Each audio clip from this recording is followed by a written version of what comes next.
Vous le savez, je suis plutôt un fervent défenseur du DCA. Souvent, quand je vois des embrouilles, parce que souvent, il y a souvent les mêmes qui viennent débattre de l'inutilité d'un DCA, vous remarquerez souvent ceux qui vendent des formations de vendeurs de signaux, en général, qui sont contre les DCA.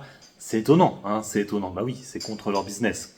Et en fait, là, il y avait j'ai vu passer un post d'un influenceur assez connu qui adore le DCA. J'ai coché le nom pour le coup, mais vous devez savoir un peu qui c'est. Et donc du coup, là pour le coup, je suis pas d'accord avec lui, parce qu'en fait, il dit que limite le DCA automatique.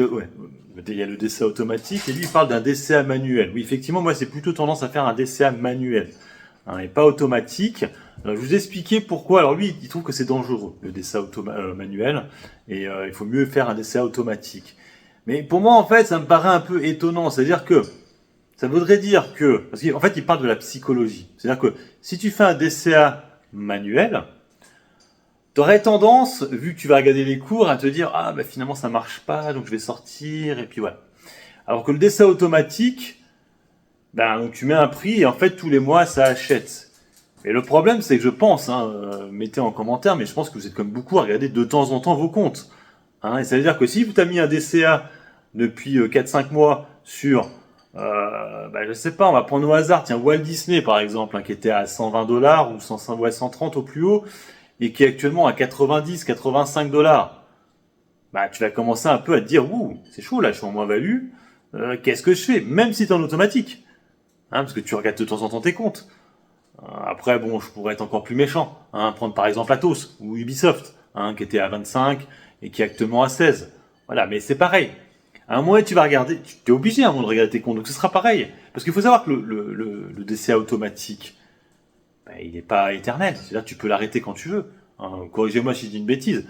Donc pour moi, en fait, c'est un faux débat. Parce que le manuel ou l'automatique, alors effectivement, on pourrait dire que certains qui sont faibles psychologiquement pourraient se dire à un moment donné, ouais, laisse tomber, je laisse tomber le DCA. Mais en général, moi ça m'est arrivé dernièrement, c'était par rapport à mon DCA sur le foncier. C'est juste que je manquais d'argent et que le TF que j'utilisais, j'avais un peu peur qu'à un moment donné il risque de le couper. Parce que il y avait très peu d'encours dessus. Et je me suis dit, bon, le foncier, je suis vraiment pas sûr que ce soit vraiment l'avenir pour l'instant. Et du coup, j'ai coupé en plus-value. J'ai pris ma plus-value, voilà, donc c'est pas vraiment dangereux, j'ai pris ma plus-value. Mais j'ai pas voulu continuer le DCA. Mais j'aurais eu la même logique dans un DCA automatique, en fait. Je me serais peut-être dit à un moment donné, ouais, là j'ai besoin d'argent actuellement pour remettre ailleurs, et du coup, je vais le couper. Je vais après récupérer ma plus-value dessus. Donc pour moi, voilà, c'est un faux débat. Moi, c'est vrai que je fais un DCA pas automatique, je fais un DCA manuel. C'est moi qui choisis mes entrées et pour l'instant pas mes sorties. Je le fais avec le VERE et l'ETF PANX. Voilà, donc le BX4 pour le coup c'est pas la même chose, il y a un effet de levier dessus, donc je vais pas vous le mettre dedans. Là, il faut que j'arrive à prendre un autre ETF indien. Je vais essayer le PINIR, mais qui est très cher en frais, 0,85, ça fait un peu chier. Mais voilà, tout ça pour dire que si c'est pour mettre en disant que psychologiquement c'est pas faisable, c'est la même problématique sur un DCA automatique. Ça veut dire que quand tu vas aller regarder ton compte, tu vas avoir une méga moins-value, tu vas dire ouais non mais c'est bon, j'arrête là, j'arrête le truc automatique là parce que j'ai moins 30%, ça va pas ce que je fais et tu vas stresser quand même. Ou alors sinon tu ne vas jamais regarder tes comptes. Mais ouais, j'y crois pas trop. De temps en temps tu vas voir tes comptes, j'espère. Parce que si tu mets en place un DCA automatique et que tu vas voir tes comptes tous les 6 mois ou voir toutes les années, c'est un peu chaud quand même, surtout sur certains dossiers qui peuvent bien se péter la gueule.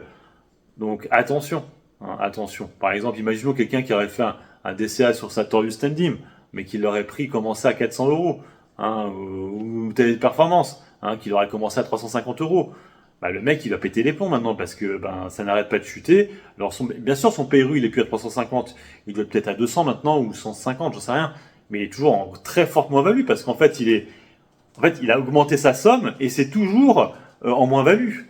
Donc je vous ai déjà dit en fait, d'avoir une plus-value avec une très grosse somme, une petite plus-value avec une très grosse somme, ça fait beaucoup d'argent, alors qu'avoir une grosse plus-value avec une toute petite somme, ça fait pas non plus beaucoup d'argent, mais vu que vous faites un DCA, du coup vous vous retrouvez avec une moins grosse moins-value, mais avec beaucoup plus d'argent dessus. Et après, c'est à vous d'y croire encore ou pas, hein, sur Téléperformance. Et est-ce que vous y croyez encore? Si vous y croyez plus, il faut peut-être sortir. Voilà. Bon, tout ça pour dire que peut-être pour ceux qui sont un peu faibles d'esprit, qui ont tendance à se dire ouais, je vais couper et tout, mais sinon, je vois pas trop la différence entre DCA automatique, DCA manuel. À part que moi, ce que j'aime pas sur le DCA automatique, c'est que tu ne choisis pas du tout les dates, et c'est que c'est toujours les mêmes dates, c'est début de mois, milieu de mois, qui fait qu'en général, à ce moment-là, tu as des pics, hein, ça achète, donc ça monte, donc tu l'achètes finalement assez cher, et après ça redescend, et tu ne peux pas l'avoir à ce prix-là, et c'est à chaque fois un peu comme ça, donc du coup, moi je suis pas fan, hein, des DCA automatiques. DCA manuels, moi j'aime bien, mais DCA automatique, c'est pour ça que j'en fais pas sur Trade Republic. Alors l'avantage, au moins, c'est que tu ne payes pas de frais, c'est gratuit, mais par contre, tu ne gères pas le prix, c'est-à-dire que tu ne sais pas combien il va l'acheter. Donc moi, j'ai plutôt tendance à essayer de jouer les Bollinger cassés par le bas, c'est ce que je fais sur les indices.